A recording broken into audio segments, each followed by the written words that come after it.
Welcome to Amplify, the personal brand entrepreneur show. Today on the show, Bob is speaking with Phil Mershon.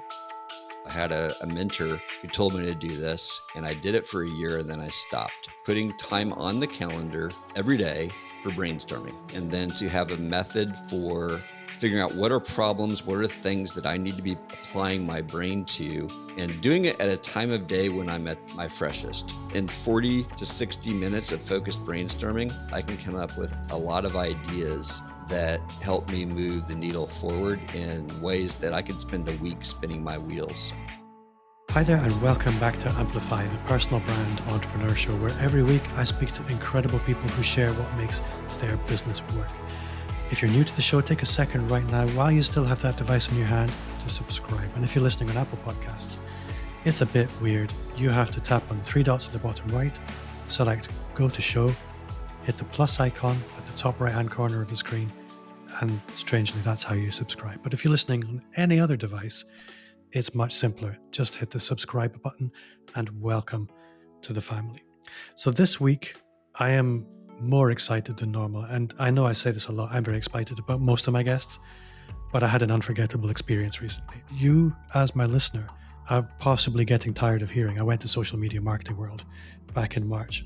I am thrilled to welcome the guy who made that experience unforgettable, Phil Mershon, Director of Experience with Social Media Examiner. Welcome to the show. Imagine me as a Muppet going mad.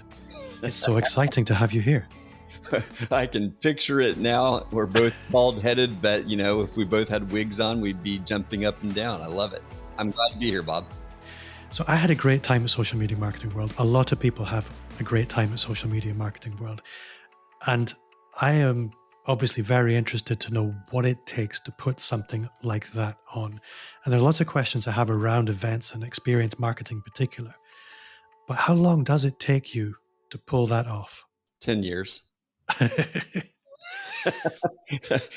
Well, I mean, I'm joking at one level, but serious at another level. We've done the event 9 times, and this would have been our 10th time if there hadn't been a pandemic.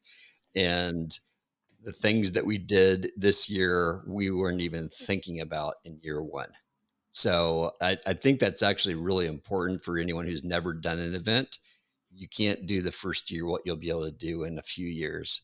So, but in terms of like year to year, we start thinking about the next event pretty soon after we finish. Like we do a debrief and we say, what are the things that we're going to for sure do and not do? Some things get put on pause for a while. And depending on how extensive our planning is and what else we have going on, some members of the team will spend up to 9 months getting ready for it. And people get phased in at different places. Like we lock in certain vendors. We've known like what venue we'll be in for at least a year. Usually, sometimes we've known it for 3 years. So it just kind of depends on a lot of factors. But an event that has anywhere from 2,000 to 5,000 people, you're spending 6 months easy getting ready for it. And some of my event planners on the team would like us to spend 12 months.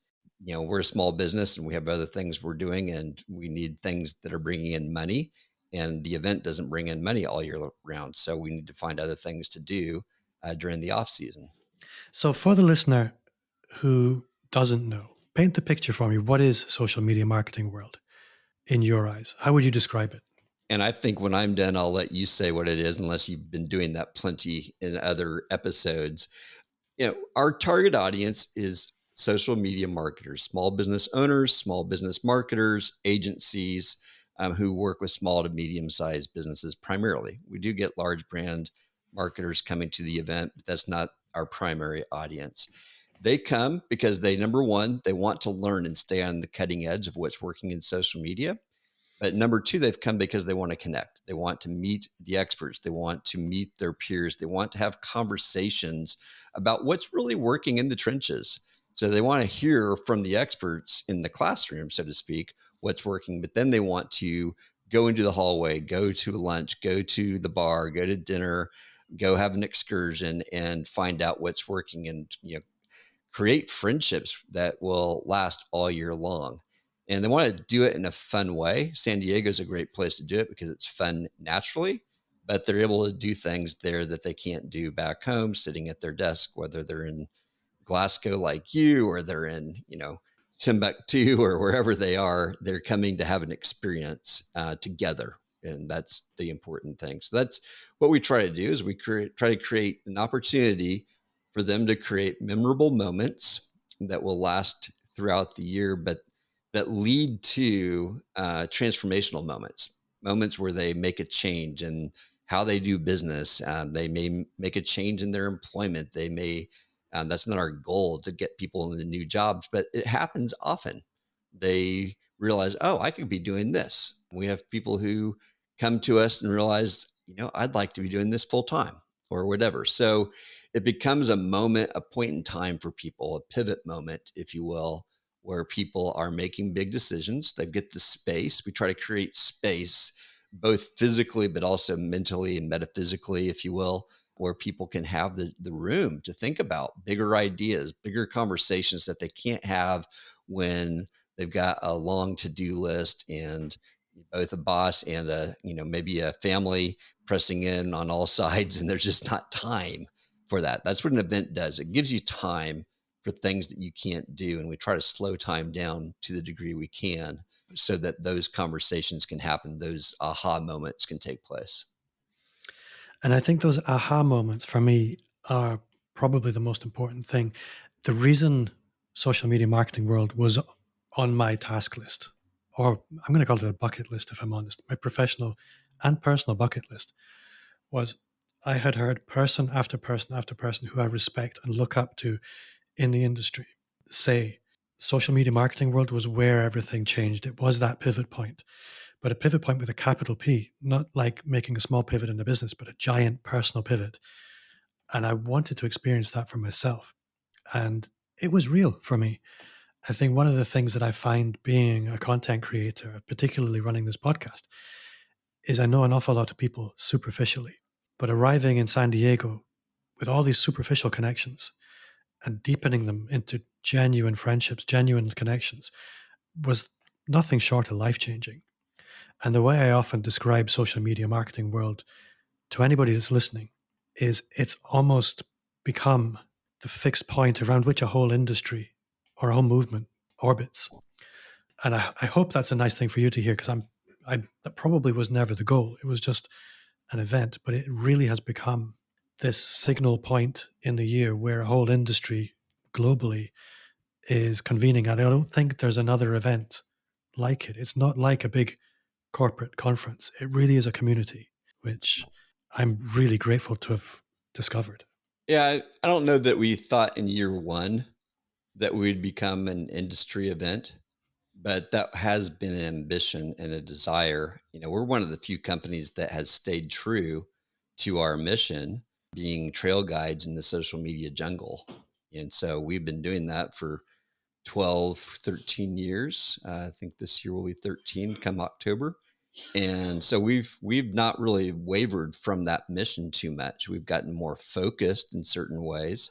So I think the event is that. It is that place where people gather. The people who've known each other for a decade come together, as well as new people like yourself who are new to the community, or maybe are making it to the event for the first time, but have been part of the community online for a long time. And that we find many people saying that's been a bucket list, to be there, to speak there, to just be able to, interact with people that they've known. And that's even why we started it in the first year. We didn't start out thinking we'll do in-person events, but what we saw happening is we had this enormous Facebook group that had gathered, or not group, but page.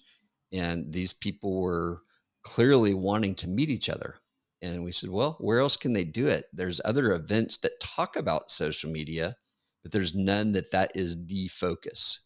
And so that felt like we were in a place that we could do that. And that's who comes year after year. We've got some who've been there every single year.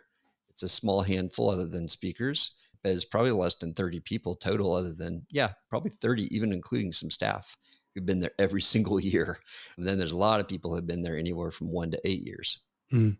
So something I'm wondering, and I couldn't think of a better person to ask, but there'll be people listening all over the world understanding that experience marketing, bringing people together, as it has for you, put you in the center of a community, and that community provides opportunity, relationships provide opportunity, and opportunity to build a business.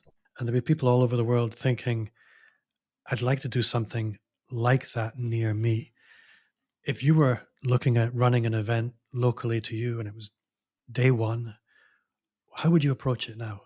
Well, that's a really good question. I'm actually talking to some different groups in the faith-based world because I'm a former pastor, and that's a place that I've got interest talking to them. And I think the first place you have to start is, who am I trying to attract, and why will they want to come together? You got to know your why so importantly. Like, what are you trying to affect? Just going and having an event is not a great business idea unless you know your why. Events are hard to run profitably. I'll be upfront about that. Online events, it's a little easier to do it profitably. In-person events are tough because you've got to, unless you're doing a corporate event where you know exactly how many people are coming. But if you're trying to attract an audience, it's very unpredictable how many people will come. And the cost of doing physical events, especially in a world where supply chains are causing issues, it's tough to do. So you got to know your why. Who am I trying to attract? Why do they want to come? What's my role? Why do I want to hold this event? So I would want to get clear on that why and my intention of what I'm trying to create and why I want to do it before I ever start thinking about venues and dates and speakers and activities and all the things that go into creating an event. A lot of people will try, when they're looking at running an event, fall into the trap of as many people as possible. And I think this question of who will come, why will they come, is so important. When you're looking at the why will they come from a social media marketing perspective, obviously you're there as the director of experience. And that would suggest that you're designing that experience very carefully. And in particular, around the choice of the speakers and the topics that you choose.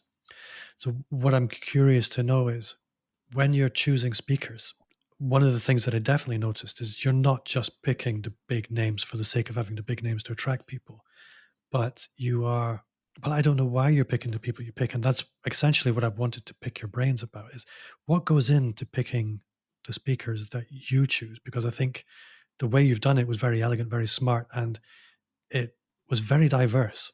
And I think that's something that a lot of people could learn from, because I don't see that in very many other places. So some of what you want to know is secret sauce, so I can't share it. Fair enough. But here's what I can say. And this is self-obvious from studying our lineup year over year. We are intentional about seeking diversity. So we're constantly looking for a diverse array of speakers. And this was the most diverse lineup we've ever had. Maybe not in terms of skin color as much as we would have wanted. And that's because we had some people back out that couldn't do it, last minute. COVID created all kinds of problems. But we for the first time ever, we had more women speak than men. So that's taken years to get there, but that's intentional.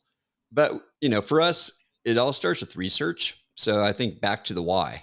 The why is, what do customers really want to learn about? And our research tells us the answer to that. And that research is multi-pronged. We're studying an industry report we do once or twice a year. We're studying the way that people are consuming our content. We're looking at what other people are saying in the world. We're not just relying on our own data. And that tells us, what do people want to learn about? And then we say, who are the experts? And that may or may not be someone who has spoken for us in the past. That may or may not be someone who is famous and recognizable. Not everyone comes because, they've got all these people speaking. People are coming because I want to learn how to do this with TikTok or how to do that with Instagram. And so they see that those things are being covered and they're like, okay, I'm in, I'm game. And they find out when they get there who these people are. In some cases, like we had a speaker this year who's spoken every year. I won't say the name. And the speaker was surprised how few people in the room knew their name, knew who they were. That was like a shock to them, because they've written multiple books and have spoken and been a keynoter. And yet there were a number of people in the room. And, it was a surprise to us as well, not that they didn't recognize the speaker, but that we had a lot more young people at the event this year than we've had ever before. And young people, not just they're younger than me and I've gotten 10 years older since we've been doing this, not that alone, that's true, but also in just like average age of attendees went down this year. And we're not sure why that is, but it happened. And it was like, well, that's interesting.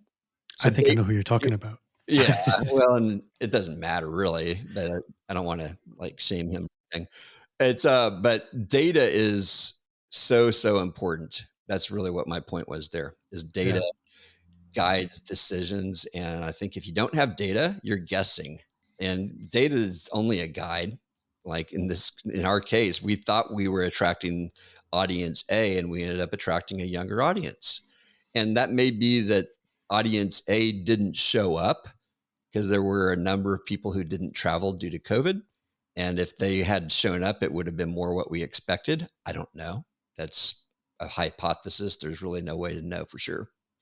I think something that might be feeding into this as well as I think COVID and the virtualization of large parts of the economy has led to people taking social seriously in ways that they haven't before. And a lot of people have been now introduced into new roles that didn't exist before from other parts of organizations. I know in this country, we have lots of what they call digital apprentices. These are jobs that never existed before. And I think what we're seeing now is that larger organizations are taking social media seriously in ways they didn't before. Because I was speaking to a lot of people, and there were a lot of young people at the conference who were very new to the workplace, let alone social media. Well, probably not social media, to be honest. But using social media for business, new to that, most likely. Yeah. So again, another thing I think a lot of people can learn from is the feedback that you get about your own event. And I'm curious to know what people reported, as their biggest win, because I know you poll your customers, your visitors, attendees. But also, I'm wondering if you'll share with me what was the most common complaint, if there was one, because that is something that I'm curious to know if people do complain, because it's awesome. And if they do, what about? That's if you can tell me. I appreciate it. It might be awkward. I can't share everything, but I think, what they love is the same thing that they always love. Actually, this was a surprise this year. The ratings on our content went up significantly. So in the last couple of years, the average score for speaker sessions out of 5 was a 4.31 to 4.33 in that range. This year it was a 4.52. Statistically, that is a significant improvement. So that's great. People love the content, and for the most part, they love the connecting. I think if there was a complaint, it's, the COVID, the state of California opened things up like a week or two before we opened the doors for the conference. So we made plans assuming a certain approach to COVID that we didn't have time to adjust. So there were things that maybe if we would have known how it was going to be, we would have done differently. But this is funny, but maybe the biggest complaint that I saw was the line at Starbucks was too long.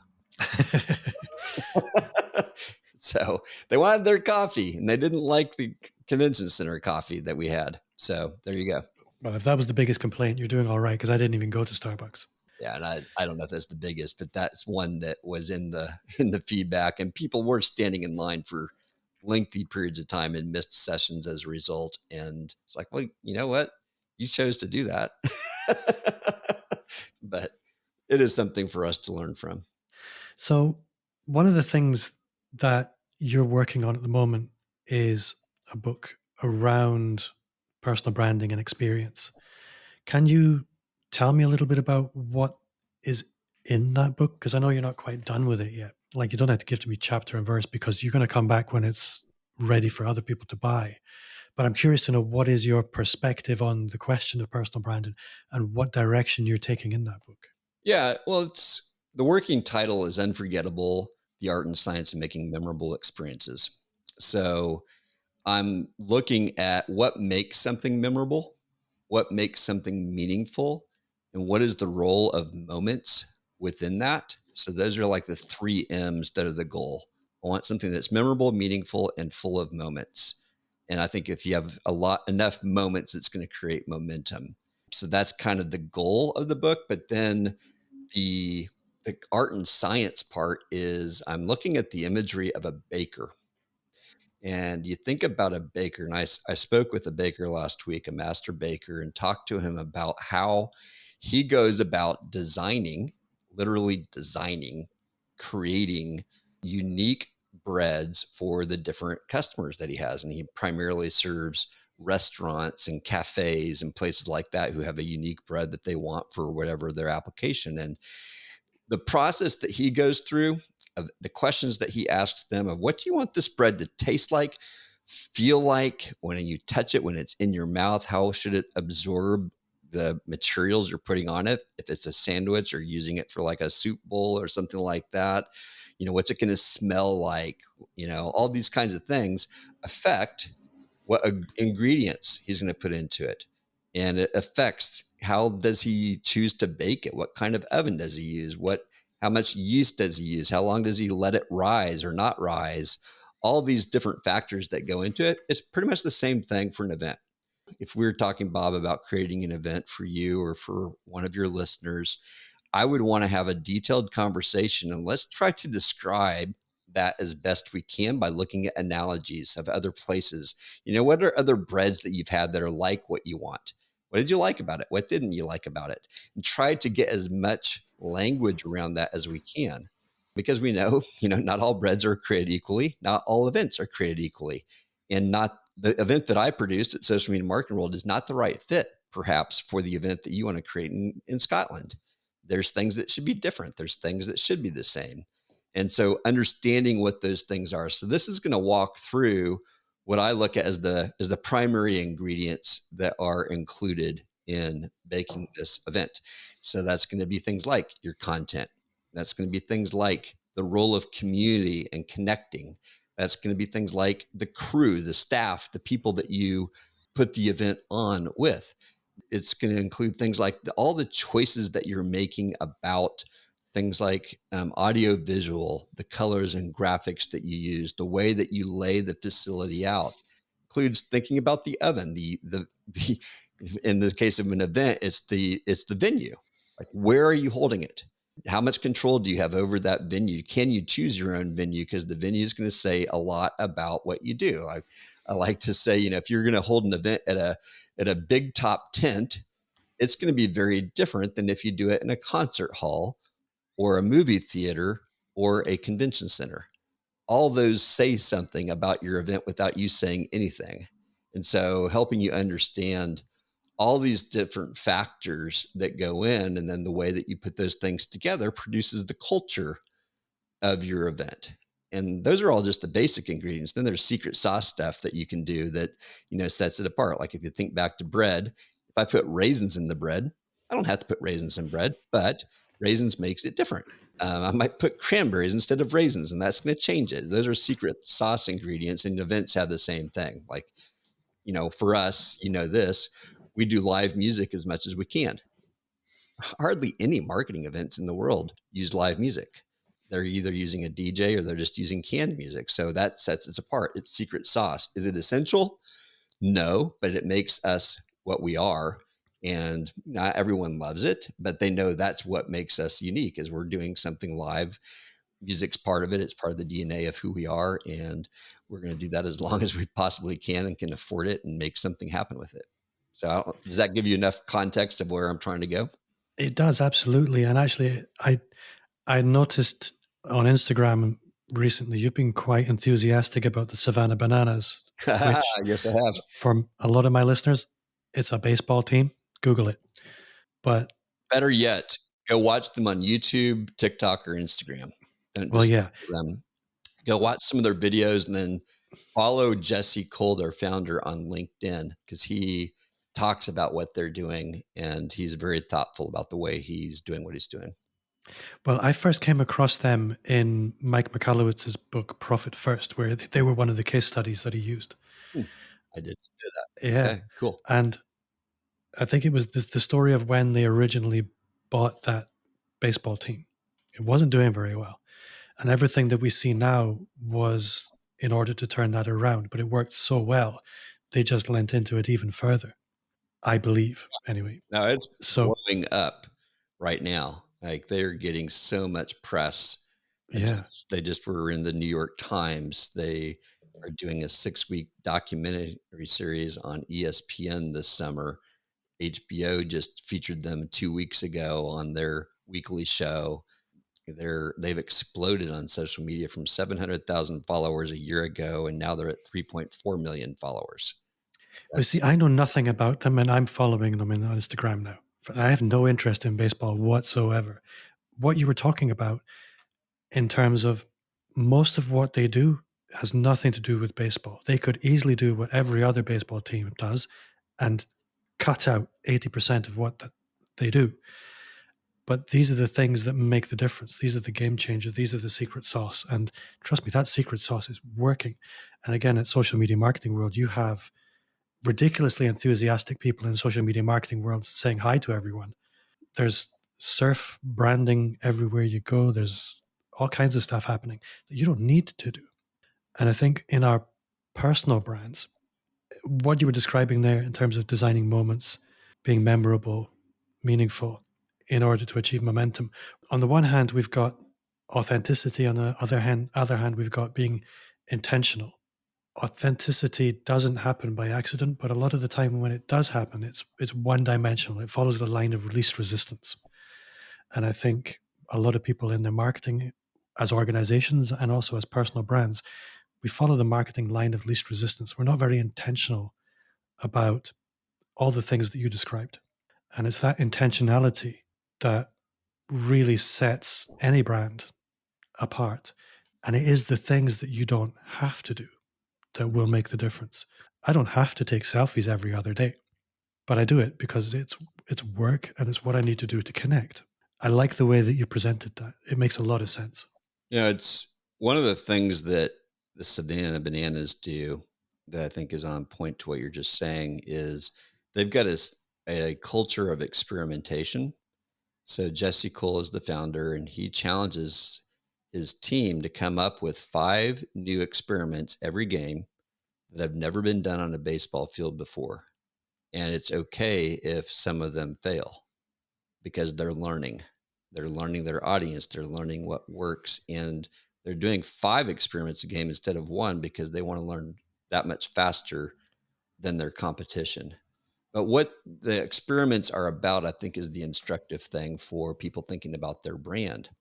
So what they're doing is they're taking those moments that are either like the assumed, we always do this at baseball games. And they're saying, well, why? What if we didn't do that way? What would change? And their philosophy is fans first. So just give you one quick example. At most baseball games you go to, you pay to get into the stadium, you pay for parking, you're paying for your taxes, you get into the stadium, you're paying for your food and your drinks, and you're getting nickel and dime the whole way through. And if you take a family of 4 to a game, your tickets might have cost $20 a piece, but by the time you leave, you've been spending probably $40 a piece or more. Well, at a Savannah Bananas game, it's $20 a piece, period. Like your primary food is covered. Your parking is covered. Your taxes are covered. There are no extra costs. Now you can buy extra stuff that's not included, but drinks, popcorn, hamburgers, hot dogs, chicken sandwiches, French fries, free, all free. They cooked like 2,000 pounds, I think he said, of meat the night that I was there for 4,000 people. And I saw them. They were like taking trays of food up to these parties, and they're just taking it. People were eating way more than they needed to because it's free. But that was an assumption. And, you might look at that, and Profit First probably did too, and saying, well, that's kind of stupid. You're giving money away. That's $20 a person you could have been making. And he said, what I'm willing to sacrifice that because a family of 4, knowing that they've invested $80 to go to the game, and that's what they walked away having spent, they're going to be way happier, and they're going to tell their friends, man, it was amazing. And they're going to be much more focused on the fun they're having instead of dad looking at every charge that goes through every time he's handing his his credit card over, or, his wallet opens up, he's starting to get stressed. Man, this is a lot more expensive than I thought it was going to be. I don't think we can do this very often. And now he's like, oh, this is great. And so what's happened is what I said earlier, the explosion of fans. They've got 3 million new fans practically in the last year.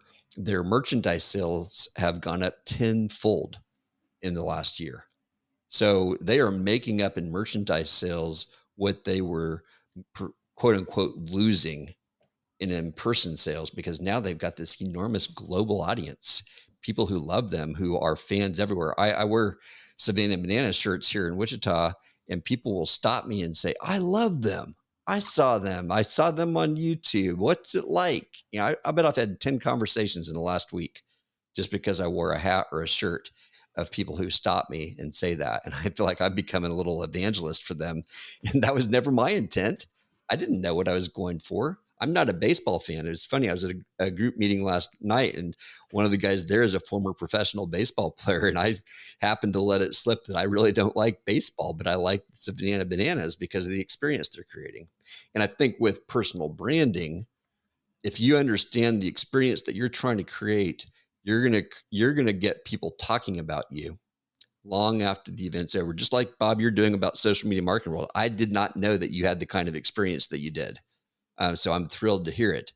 And I'm thrilled to hear that you have been telling that story over and over. And that's what happens when you create a great experience. People become evangelists naturally. They're telling people about your brand, and you didn't have to do anything more because you put the effort into making sure they had an awesome time and let the experience become the marketing. So if we maybe look at the personal brand for a moment, we have the Savannah Bananas as a corporation, as a great role model there. Occasionally, you will see somebody like Gary Vee, for example. He is the personal brand unicorn. He's actually not a great role model for most people, but he typifies the kind of process you described. He creates moments that are memorable and meaningful, and he is Mr. Momentum. I guess what I would like to ask is, how can you or I be much more intentional about the way that we approach creating those fan moments in our own personal brands? You see the likes of the Savannah Bananas doing it. They have a lot of resource. They have a lot of people. As individuals, how can we create that fan-worthy personal brand ourselves? Well, I'm going to just start with Savannah Bananas. They started with a very small team. Like, it was the owner, his wife, and their president. And I think they had an intern their first year.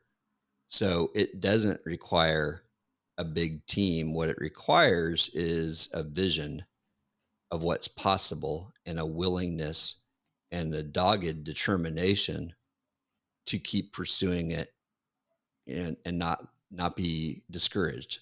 So for them, they picked a name and a motto or a motif with bananas that the city of Savannah hated. Like, they had a lot more haters. They still have a lot of haters, people who think they're ruining the game of baseball, but they had to overcome a lot of perceptions. And so it was that vision. And I think that's what it is for us as entrepreneurs, as people with personal brands, is we have a vision for what we're trying to create. We know something's possible that others might not buy into. Like, I encounter this frequently with event planners who may not understand why I'm doing what I'm doing. I'll give you a perfect example with live music. It would make sense if I just 100% found musicians who live in San Diego who are willing to do it on the cheap and come perform at our event. That would make sense from a financial perspective, wouldn't it? But yes, it would. But what doesn't make sense is bringing people in who have no connection to the community. So I prefer to find people who are part of the community, some of whom will perform for free because they're part of the community, and others whom we hire. But it's all because we're trying to create an experience together. So I'm looking for people who get it, who are co-laborers, if you will, or collaborators who are trying to create this experience with me. And so I prefer to look for those people. And so I found this past year. I think it was around January. We had our Facebook group that we'd started, and we talked about having a choir at the event, and a lady pops in and says, "Oh, I should probably join that. I'm in the music industry." That could mean a lot of things. So I said, "Well, what do you mean you're in the music industry?" And while she's answering, I'll go look her up and find out she's got nearly 800,000 followers on YouTube. I'm like, "Oh, you're not just in the music industry, like you're legit." And then I went and listened to her and said, "Man, you're really good. Would you be interested in performing?" Already coming to the event. She's like, "Absolutely." And she killed it. She's part of the community. She wanted to be at the event. She shared something that helped make us better. And so I forget where I was going with that in terms of the answer to your question. I think the vision of what you're trying. Oh, yeah. So knowing what the vision is. So my vision is I'm trying to create live music, but it's from the community. That's the vision. We are creating a community that lives long beyond the event. If I go hire a musician who comes, performs a few songs and leaves, and we never hear from them again, that creates a moment, but it doesn't create momentum.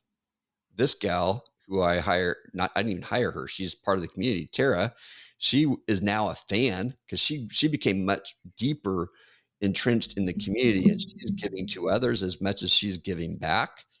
That is going to extend the life of this community. And I think knowing whatever your vision is and being willing to communicate it. So I've had to communicate it over and over to the team. Hey, it's not just about saving money or finding someone who's local, but it's about this bigger vision that we have. And then once they understand the vision, like, "Oh, I'm on board." But you have to be as the owner willing to go to bat and keep reminding people and not letting yourself get frustrated when they don't get it. And that's hard because I get frustrated when people don't get it. I just like, just let me do my thing. Stop, ask some questions. But no, that's not it. I've got to sell the vision as much as I have to remind myself, hey, this vision is worth fighting for, and it's possible, and it may take years. Jesse bought the team in 2015. First games were in 2016. Here we are in 2022. So it's taken 7 years. The first couple of years were they sold out, but it was just, another team. It's only been in the last year that they've really exploded. And so I think with personal brand, it may be the same. Like you have to play the long game and hold true to your vision and values. I think what you described there is profoundly important. And I just want to reinforce this. I think a lot of people, when they start out on this journey of being, call it a content creator, personal brand, being an entrepreneur of any kind, really, and even if you're working internally doing social media, your first job is to get to the point where you're surviving, where you're just getting the job done. And I think the mistake a lot of people make is they get trapped there and they're in almost survival mode. And survival mode is just okay. It takes that kind of vision in order for you to climb out of survival mode and to do something that's directed by vision rather than survival. But once you get there, and I think this is what I see in the social media marketing world, and I see it in certain other places, is it's elevated from survival to almost something graceful. It's in a slightly different reality. But you're right, it does take a determination, and it doesn't happen by accident. It has to be intentional. And you have to push out of a place of comfort into a place of discomfort.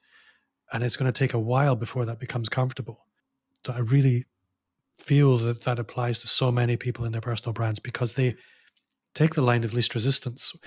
Once the panic is over and the dust is settled and the fear is gone, people are on autopilot by that time. It's already become a set of unconscious processes. To make it conscious again with a clear vision is so important. Now, I do think there is such a thing as accidental discoveries and success, but that's not repeatable. What is important is if you have one of those, and I think live music's one of those things for us at our conference. Like we did it because I'm a musician. I'll be honest. We did it because I'm a musician and I was looking for an outlet. But over time, we've realized that's one of our secret sauces and we've had to study it. This is where I think the important lesson is. We've studied it and said, well, what about it is important? Like we've shifted. In the early years, we only played jazz because that's what I love to play. And we realized, well, actually, the audience doesn't love jazz as much as you do, Phil. They like this kind of music. And so we've shifted and we've moved it away from being pure jazz. We still do a little bit, but it's primarily more, pop, mainstream kind of music that we know the person who's coming to the event is likely to enjoy. And so we understand that there's still an important role of it, but the way we do it has changed and the intentionality with which we do it has changed. And I think that's important too, because you may see as a business, you've had something that's done well, but you can't just assume it's going to keep doing well. You have to understand, well, why did it do well? And then, because there might be a variable that changes next year and it doesn't do as well, but that may not mean that what you did was wrong. It's just there's one element of it that you have control over changing that allows you to keep leaning into what your community really loves about you. Yeah. I think you're right. Be led by the vision and not by the tactic, not by whatever seems to be working, and always be testing. I think it's a great way of looking at it. Phil, I'm looking at the time. I know you have other things to do today, bizarrely. Imagine that. But if people want to connect with you, and particularly if they want the book, let's not worry about the book because you're going to come back and we're going to promote the ass off it. But if people want to connect with you, where can they do that? Where's your favorite place to be connected? LinkedIn is great. Facebook's great. Those are probably the two best. But you can follow me on Instagram and Twitter. Those are the 4 platforms I live on. And Social Media Marketing World is open for tickets right now for March next year. It is, yes. I've got mine already. If you are listening and you want to go next year and you want to catch up with me, I had a funny story. I had so many people that I didn't know I knew who wanted to suddenly have dinner with me at Social Media Marketing World that I ended up saying no to so many people. So next year I'm having my own meetup. So if you're going and you're listening to the show and you would like to hang out, let me know. But obviously I will see you there, Phil. Thank you so much for being a great guest. I need to ask you one question. What's one thing you do now that you wish had started 5 years ago? So I wish that I would have kept doing this starting 30 years ago. When I first got out of school, I had a mentor who told me to do this, and I did it for a year and then I stopped. And that is putting time on the calendar every day for brainstorming, and then to have a method for figuring out what are problems, what are things that I need to be applying my brain to, and doing it at a time of day when I'm at my freshest. And, I find that in 40 to 60 minutes of focused brainstorming, I can come up with a lot of ideas that help me move the needle forward in ways that I could spend a week spinning my wheels. So that's a practice that, funny enough, Jesse Cole talked about it on a post he did on LinkedIn, how he and his director of entertainment sit down every day and they take a problem and they brainstorm what are 10 things that we could do to solve this. And that's essentially what I do now. And it's about 30 years ago, a mentor said, Phil, you are so creative. You need to put time on the calendar and you have my permission to do this, to brainstorm every day. And I stopped doing it after I left that job. And I wish that I kept that going because I probably would have had a million ideas by now. Well, it's a really interesting answer. It's not one I've had before, but it's extremely powerful. It reminds me of something from the book called Choose Yourself by James Altucher. And he has an exercise in that book called 10 Ideas a Day, which is for cultivating creativity. And this is very similar to that, but it's a very powerful thing, which I'm not going to spend time talking about right now because I've taken enough of your time. Phil, you've been an awesome guest. I'm really grateful for your time and I really look forward to your book coming out and I look forward to you coming back and telling us all about it. For now, thank you so much for your time. All right. Thanks, Bob.